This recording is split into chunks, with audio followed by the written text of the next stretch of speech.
Good morning, everyone. My name is Jim Ryan, and I'm the president of the University of Virginia. This is a sad, shocking, and tragic day for our UVA community. I will describe briefly what we know at this point and then turn things over to Chief Longo. But before I do that, let me say how deeply sorry I am for the victims and for their family and friends. So in terms of what we know, as I mentioned in an email we sent out early this morning, last night at approximately 10:30 p.m., University Police responded to a call of shots fired in the Culbreth parking garage area. The suspected shooter is UVA student Christopher Darnell Jones, Jr. Upon arrival at the scene, University Police encountered several victims of gunshot wounds. The shootings occurred on a bus full of students returning from a field trip. 3 of the victims did not survive. They were Devin Chandler, a second year from Virginia Beach, Virginia, Lavelle Davis, a third-year student from Ridgeville, South Carolina, and Deshaun Perry, a fourth-year student from Miami, Florida. All 3 were members of the football team. 2 other students were wounded and are being treated for injuries at the UVA Medical Center. 1 is in good condition, 1 is in critical condition. In order to protect their privacy, we are not releasing their names at this moment. The families of all the victims have been notified, and the university is providing any and every available assistance. I have spoken with 4 of the families, and I spoke directly to the student who is in good condition. Law enforcement, including University Police, local law enforcement agencies, and Virginia State Police, continue their search for the suspect and will not stop until he is found. They have, however, lifted the shelter-in-place order following an exhaustive building-by-building search of grounds and are confident that the suspect has left the area. Classes and all extracurricular activities have been canceled for today, including the men's basketball game scheduled for this evening. Although we do not yet have a full understanding of the motive and circumstances surrounding these events, police are investigating as we speak. We will continue to keep the community notified of developments via our emergency alert system and further community-wide emails. I'm grateful to law enforcement for their response and to our community for facilitating their work with what I realize has been a long shelter-in-place order. This is an unimaginably sad day for our community. The entire university community is grieving this morning.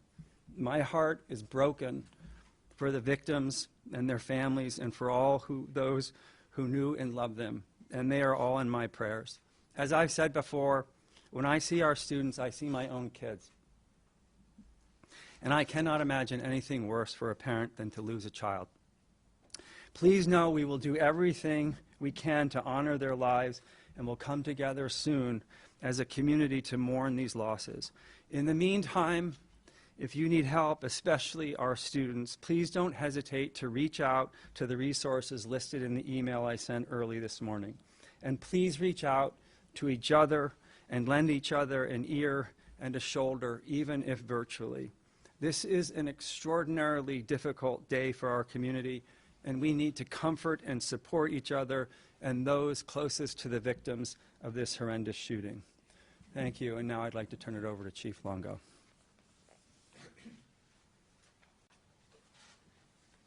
Thank you, President Ryan. Thank all of you for assembling in here this afternoon and giving us the opportunity to tell what happened over the last several hours and perhaps even answer some of your questions. I'll say from the very beginning, there will be questions that will have no answers. And it's not because I don't want to tell you, it's because we just don't know.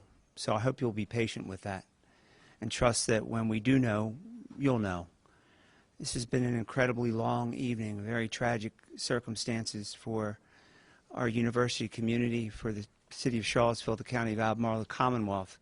It's especially tragic for a small number of families who we've had to break some really bad news to. And some of you tried to reach out throughout the evening, and we didn't take your calls. I apologize for that. One or more of you might even got hung up on in the midst of chaos, and so I apologize for that as well. When this call came out just after 10 o'clock last night, about 10:16, and we knew the circumstances, we immediately initiated an emergency alert.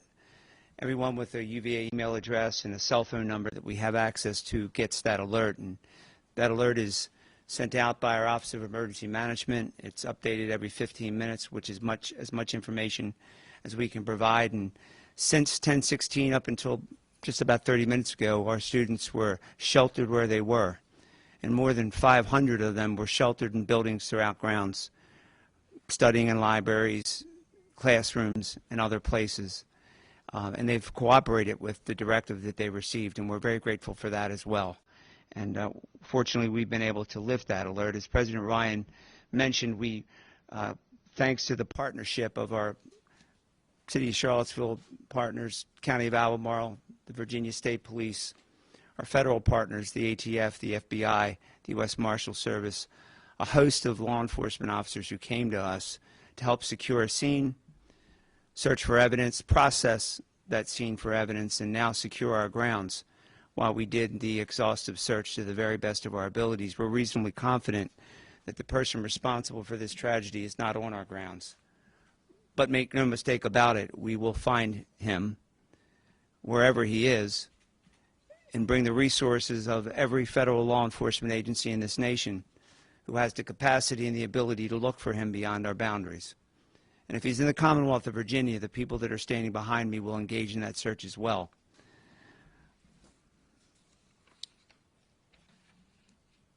The bodies of Devin and Deshaun, as President Ryan indicated, were found inside a charter bus where they had been for the day, enjoying a school activity, having a meal together, and coming back to our grounds. And someone amongst them chose to do an act of violence. And we found them dead inside that bus.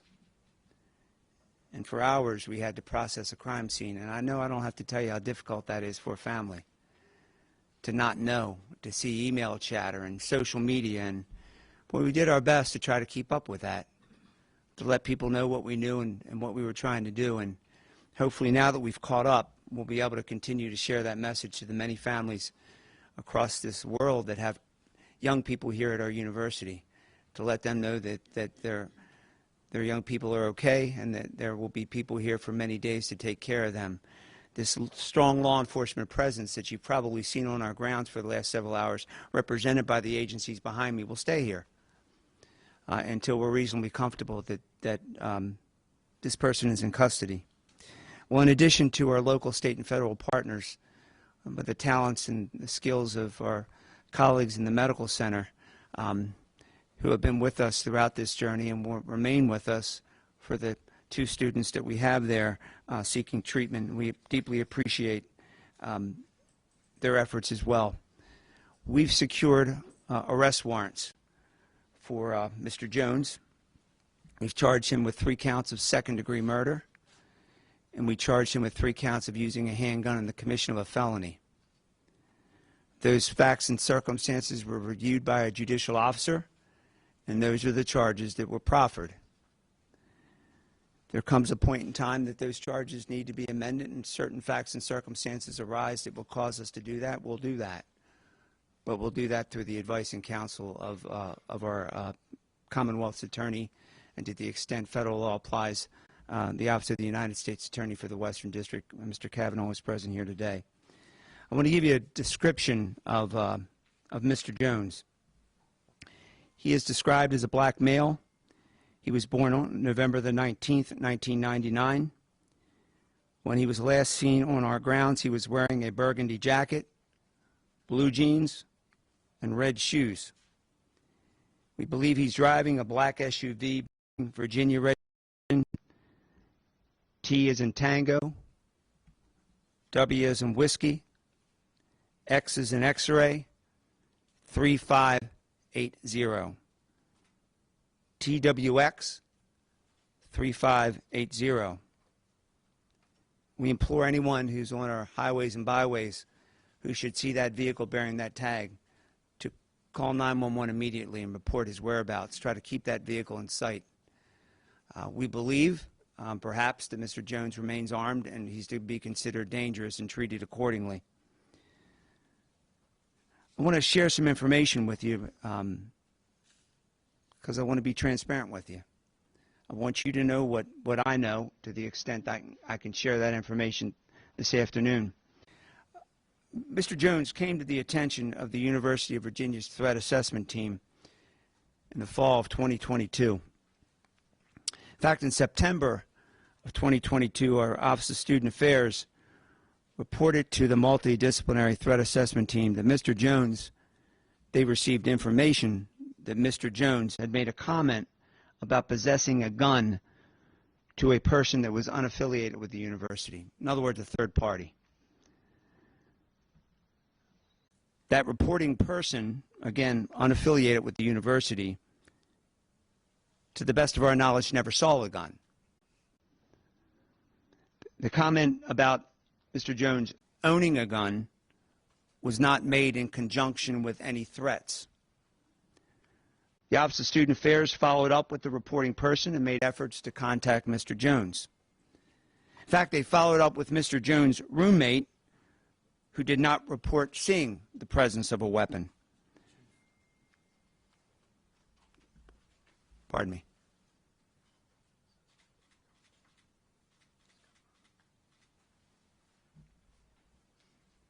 Thank you, Captain. We just received information the suspect is in custody.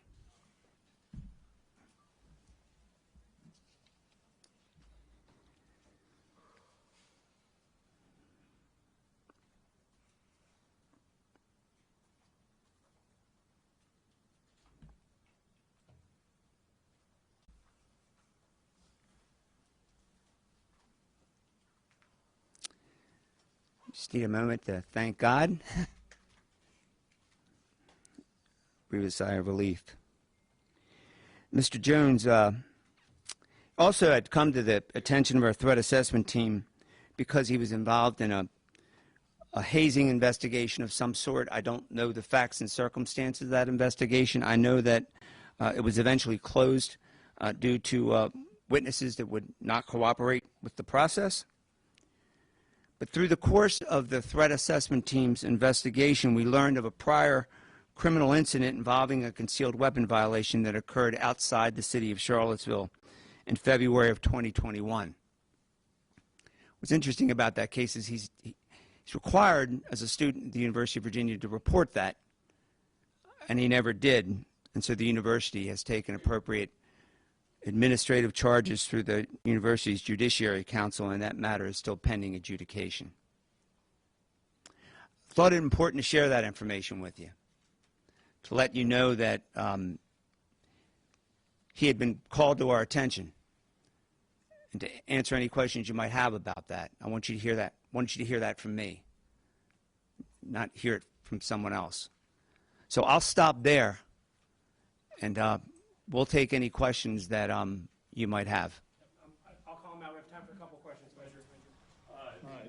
Chief or President, can you discuss where the field trip was going, the affiliation of people that were on that bus and on that trip, and if the suspect part of that trip was in front of the bus?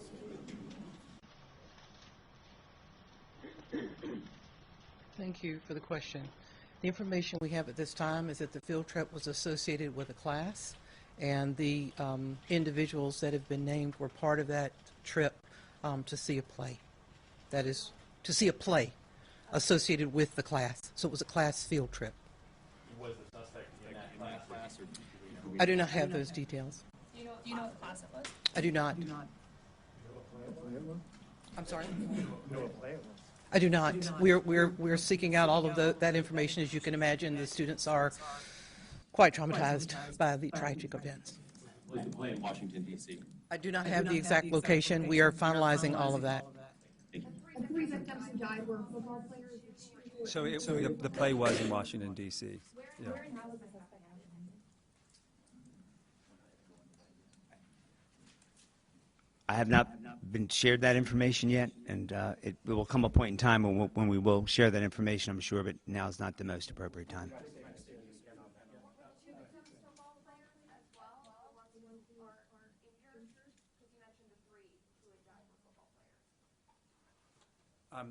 We're not releasing information about the patients who are still in the hospital at this time. Right in the back left. Yeah, Chief, you mentioned the previously brought to your attention. Did your office ever make contact, or the student assessment office ever make contact with Jones prior to this? I can't speak for student affairs. The University Police Department had no contact him with this. The University Police Department is one of many people that's on that multidisciplinary threat assessment team, and we provide some of the background with respect to individuals to come before that team, but to my knowledge, we did not have any contact with Mr. Jones with regard to that incident. Is there a ballpark figure on how many people were on the bus? My understanding is ballpark about 25. And can you tell us how he got away and how he was apprehended? Was he walking? Was he driving? Don't know how he got away or how it was that he fled the scene, and I don't have information with respect to how he was apprehended. Chief, any details you can share about what preceded, what led to the shooting? Have the other folks on the bus been interviewed? We're in the process of doing that now. So no details you can share at this time about how whether there was a conflict or Yeah, not at how this it got time. fired? Do we know? When and where did the third victim die? Like the two were found dead on the bus.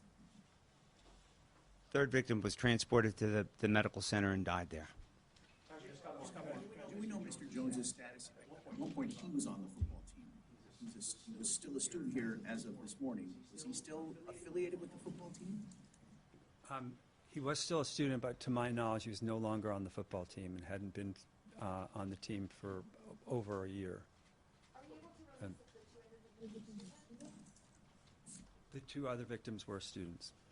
Chief Longo, for two more. Chief Longo and the Longo.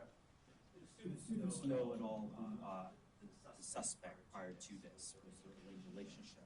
I don't know to what extent they had a relationship with him. So they knew each other. I don't know that for sure. Yeah, final question, Ryan. Chief Longo, You personally have been involved with so many tragedies that have happened here in Charlottesville. If you could just talk, I don't know if you've been able to process those feelings at all, what this community has been through over the past decade or so, and how this impacts all of that. I don't know that I've really had time to process that to the extent that you speak of. I can tell you that the people that are standing behind me now, it speaks for itself, how we get through these things. These agencies that are represented here were on these grounds very quickly.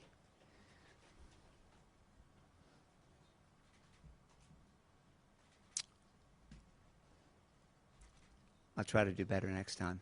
That's all I have for right now. We can't do this alone, and we obviously haven't. And we. Whether the suspect was found on campus, or off campus at least. Or where he was in custody, or who was brought him into custody? Well, I can tell you to the best of my knowledge, he was not found on campus. I cannot tell you where he was located or where he was taken into custody or where he's located now. State police take him into custody?